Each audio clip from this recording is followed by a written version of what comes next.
I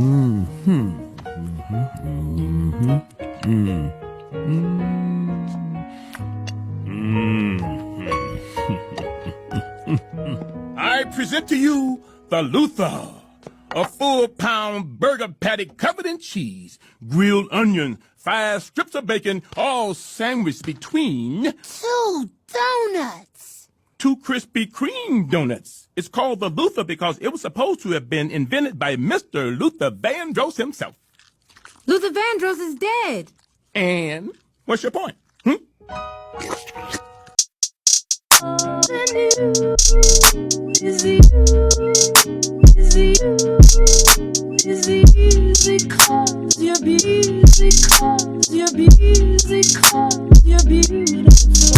What's up, everyone? It's Books and Looks TV. Today I'm going to be talking about fat phobia and gender expectations via Luther Vandross.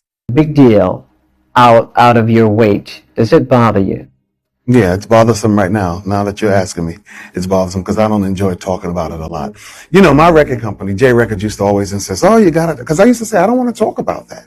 I don't really want to speak on that. You know, that's a personal struggle." And they would always say, "Yeah, but it's like a human interest story, and everybody wants to talk about it."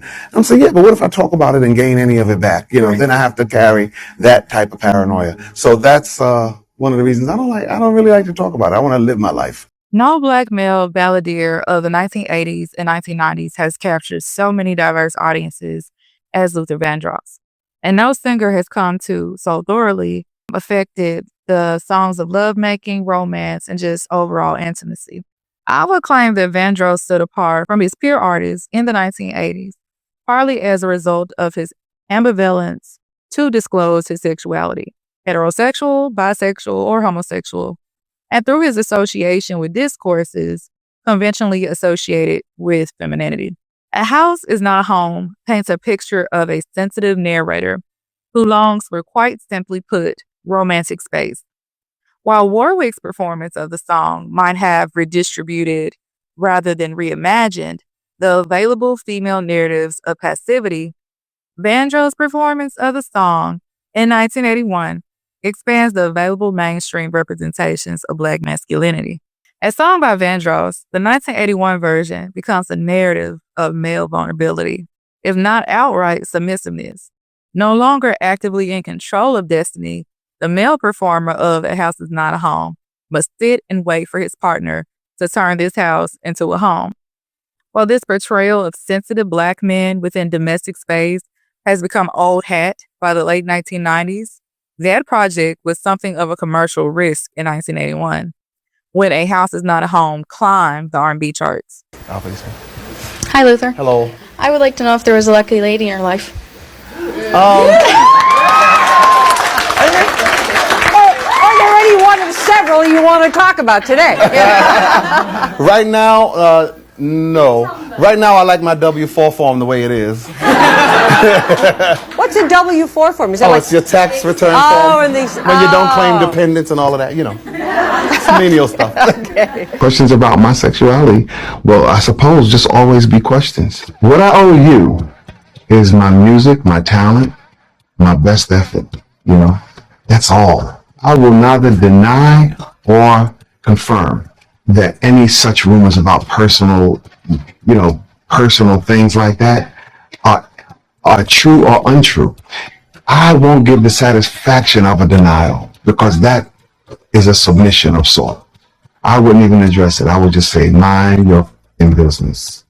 Another aspect of his representational life is informed by the fact that Vandross presented a soft masculinity, or unfortunately what some would refer to as a sissy comportment, to borrow a turn of phrase from Ross. This comportment led to much speculation in the media about a secret gay identity, but Vandross refused to address the subject of his sexuality. Rather than feel rejected by this refusal, some LGBTQ listeners regarded his silence as the opening of an inclusive space of possibility, and they cultivated queer interpretive practices of his music and interviews. These notions are reflected in fiction, whereby authors use Vandross allusions in their titles to signal stories of Black queer interiority, romance, and kinship. Popular examples include 2 novels in James Earl Hardy's B-Boy Blues series, and If This World Were Mine by 10-time New York Times bestseller Elin Harris. You had a kinship. Their voices in this world. Yeah. And once they sing, it's a stamp on everybody. Yeah. Luther did that, and he's done it. Luther started, how did you find Luther? He came back stage at the Apollo Theater with clothes, pretending he was a designer. I'm sure. And he wanted to meet us. And so I said, let him in. He came in with these dresses and beautiful because we were poor. Yeah. So he hooked us up with these gowns. I don't know where he got them. And then he became my first fan club president. Wow. And he became like my best friend. Did he struggle with the idea of coming out publicly? Was that something that you talked about at all? We talked about it. It was basically he did not want his mother to be, although she might have known, but he wasn't going to come out and say this to the world.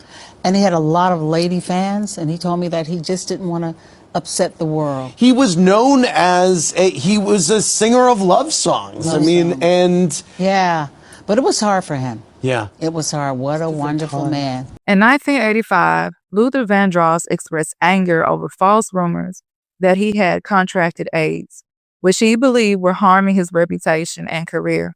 The singer took legal action against the British magazine Blues and Soul after it published a claim. The magazine later issued a retraction. Vandross highlighted that such baseless allegations not only affected him, but also stigmatized those genuinely affected by the disease. His frustration reflected his broader concern about rumors and the impact of misinformation in the entertainment industry. So now I'd like to talk about how some people would compare Luther's weight loss and refer to him as Big Luther versus Skinny Luther. According to ABC, Luther Vandross' career skyrocketed in 1981 with the release of his platinum album, Never Too Much. Despite his professional success, he struggled with severe weight fluctuations, often gaining and losing 100 pounds. This constant battle with food and body image was public, and in 1998, he weighed 340 pounds, suffering from diabetes and high blood pressure. Through a high-protein, low-carb diet, he successfully lost 120 pounds, eliminating foods like bread, rice, and pasta from his routine. However, onlookers would not only criticize his vocal performances due to his weight, but comedians would also criticize his public image. The distinction between quote-unquote naturally and unnaturally fat bodies played a significant role in perceptions of fatness during this period. Bodies deemed naturally fat, aligned with God's design and the balance of humors, were considered acceptable. In contrast, unnaturally fat bodies, those enlarged by overindulgence in food and drink, were seen as transgressive, representing excess and moral failure. Early modern critiques of fatness primarily targeted individuals who were perceived to have exceeded their quote-unquote natural size through gluttony, rather than those whose size was believed to be innate or divinely ordained. So there were a few comedians who basically took jabs at Luther in one way or another, and Eddie Murphy and Cedric the Entertainer had to be one of them. But Luther Vandross, a big Kentucky Fried Chicken eating motherfucker.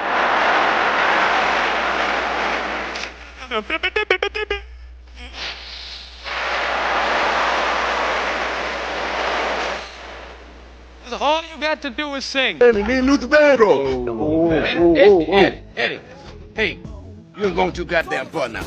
Don't talk about Luther Vandross, okay? Yeah, man. Luther's sick, man. Who? I can't talk about Luther Vandross? No. Wait a minute, everybody in here saying I can't talk about Luther Vandross. No. I can't talk about Luther Vandross? No. What you gonna do about it then? Then there was The Boondocks, an animated television series created by cartoonist Aaron McGruder. And it presumes the undesirability of basically being fat. It contributes to the Big Luther discourse that admonishes African Americans for romanticizing food practices inherited from Southern slave culture or just basically unhealthy eating. The Itis in season 1, episode 10 is the perpetuation of obesity rhetoric that equates fatness with moral decline and death.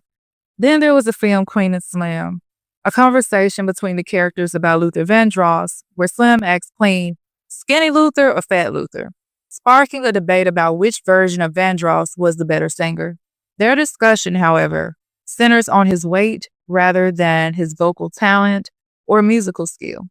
Within the broader context of the film, where the term fat is often used derogatorily, this moment comes across as problematic, reinforcing harmful stereotypes rather than engaging in a neutral or appreciative discourse about body diversity. And so, as you can see, Luther Vandross went through a lot with like body image and people's concern about his personal life. There was also discussions in his documentary about experiencing colorism and again his image, where he would do songwriting and vocal backgrounds, but unfortunately, living in a racist system cares about quote unquote image would often hinder him initially. The stigma had an impact on Vandross, where he would become later very defensive in his interviews and not wanting to discuss his body, which I think should have been off limits anyway. Luther, unfortunately, was very self-conscious in the spotlight, but I'm happy that despite him being perceived as undesirable, he got to do something he loved, which was showcase his talent. I really hate that Luther lived in a world where people constantly criticize him, and I do hope that his soul rests in peace. Let me know your favorite Luther song below, and thank you so much for listening today to Books and Looks TV. I'll see y'all next time.